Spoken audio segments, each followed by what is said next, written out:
Welcome to This Explainer. Today, we're diving into some incredibly fascinating source material that uncovers the actual biology behind why we put things off, and honestly, more importantly, how to trick our brains into actually liking discipline.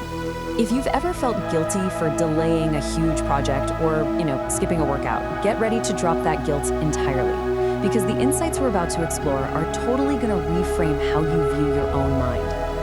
Okay, let's jump right into a scenario I know we can all relate to. You know the exact one. You're staring at a blinking cursor on a blank document that's due tomorrow, and it is just mocking you. So what do? You open a new tab. Maybe you think, I'll just do 5 minutes of social media, or watch a quick YouTube video to clear my head. And the very second you click away, boom, you feel this tiny little wave of relief. Well, that relief, that's pure dopamine. Your brain literally just rewarded you for escaping the exact thing you're supposed to be doing. And then, of course, the cycle of beating yourself up begins all over again. But why on earth do we do this to ourselves? Well, here is our roadmap for today to help rehabilitate your brain's natural tendencies. We're going to cover the myth of laziness, your brain's survival mode, how to calm that threat response, designing your environment, hacking your habits, and finally, securing your future self.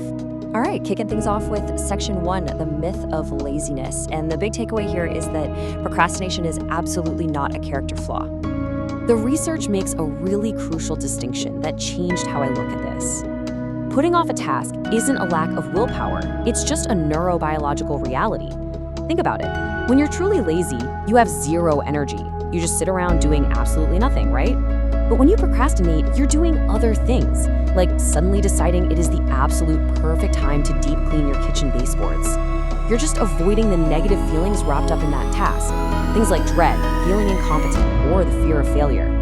And it turns out, this intense fear often stems from what psychologists actually call tiny T trauma. Now, these aren't massive, life-altering disasters. They're just small, unmet childhood needs that cause negative self-beliefs to take root. Like, maybe you were only ever praised when you performed perfectly. So now, avoiding a task is just an automatic coping mechanism. It's your emotional armor. Because if you never start, you never finish. And if you never finish, well, no one can judge your imperfect result. Your brain genuinely thinks it's protecting your self-worth. Moving right along to section 2, your brain's survival mode. This is the ultimate showdown between your limbic system and your prefrontal cortex. To really get this, we have to look at the internal tug-of-war happening inside your head. On one side, you've got your rational prefrontal cortex. That's the part that sets your long-term goals and tries to tell you, hey, this project isn't going to write itself. But on the other side, that's your limbic system. It deals with pleasure, arousal, and immediate rewards. It just wants comfort right now. You see, over millions of years, human brains adapted to conserve energy and seek quick rewards just to survive. The crazy part is that your amygdala, which is basically your brain's built-in alarm system, literally cannot tell the difference between a charging saber-toothed tiger and a super difficult PowerPoint presentation. I mean, no way, right? But to your nervous system, they both trigger the exact same fight, flight, or freeze threat response. Your brain gets flooded with adrenaline, and since you can't exactly punch your laptop in the face, flight becomes the obvious choice. You escape the threat by procrastinating. And your brain goes, phew, mission accomplished. We survived another day. So how do we fix it? That brings us to section 3, calming the threat response by totally bypassing that survival brain. Since your brain genuinely believes it's under physical attack when you're facing a tough task, trying to just use cold, hard logic or sheer force to get started, yeah, that's not going to work. Instead, you literally have to manually signal safety to your nervous system. The source material outlines this really incredible vagus nerve breathing technique to physically bypass that survival brain, so your logical prefrontal cortex can actually come back online. Let's do it right now. Follow along with me. First, rub your hands together to create a little friction. Now place those warm hands right on your cheeks and neck. Apply just a little pressure and take a deep breath. Okay, now rub your hands together again, cross your arms, squeeze just above your elbows, and take one more deep breath. It is so amazing because this physical action directly activates your vagus nerve, which literally whispers to your brain, hey, we're safe, there's no tiger here.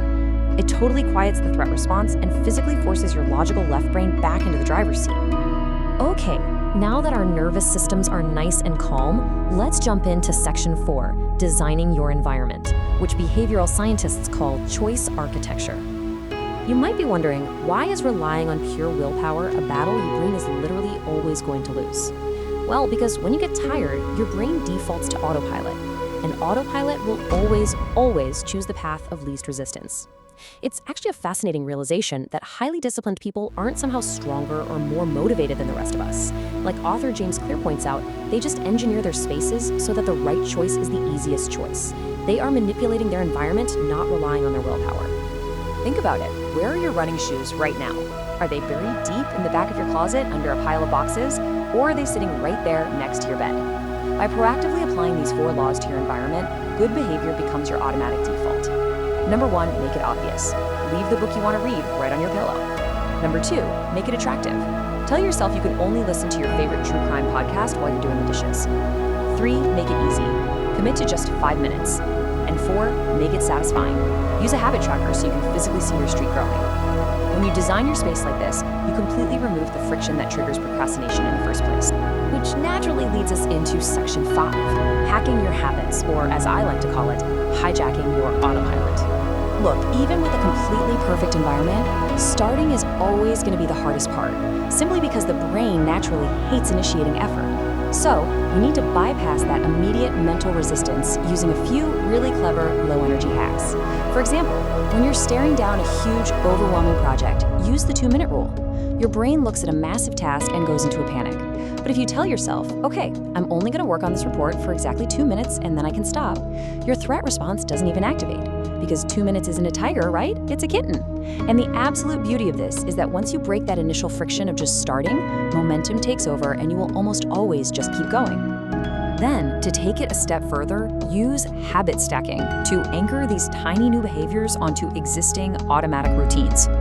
You already have all these deeply ingrained habits, things you do every single day without even thinking about them, like brushing your teeth or pouring your morning coffee. So instead of trying to build a totally brand new habit out of thin air, just stack it. Try saying, after I brush my teeth, I will meditate for 2 minutes. Or after I pour my coffee, I'll write 1 page. You are essentially hijacking an automatic routine to trigger a chain reaction of productivity, completely bypassing the need for motivation. And finally, we arrive at section 6, securing your future self through the incredible power of visualization. Here, we really have to address the ultimate procrastination trap. I'm talking about long-term tasks with 0 immediate deadlines. Things like saving up for retirement, writing that novel, or just eating healthier. Our brains are uniquely terrible at planning for a future that feels super abstract. I mean, why give up a comfort today for some total stranger tomorrow? To fix this, you have to turn the abstract into the concrete. Studies have revealed this unbelievable psychological trick. When people were actually shown age-progressed photos of themselves, like literally looking at a tangible image of their future older self, they were significantly more likely to save money for retirement compared to the people who just thought about it in abstract terms.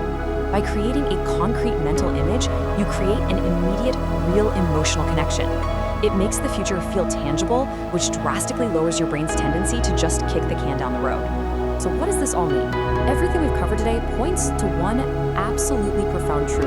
Real discipline isn't about white-knuckling your way through life. It's about stepping into a completely new identity. It's about designing a life where the right choice is just the natural choice. So I want to leave you with this final, provocative question to think about. What is the very first habit you will redesign starting today? Don't wait for motivation to strike. Change your system and your brain will follow. Thanks so much for joining me on this explainer, and I'll catch you next time.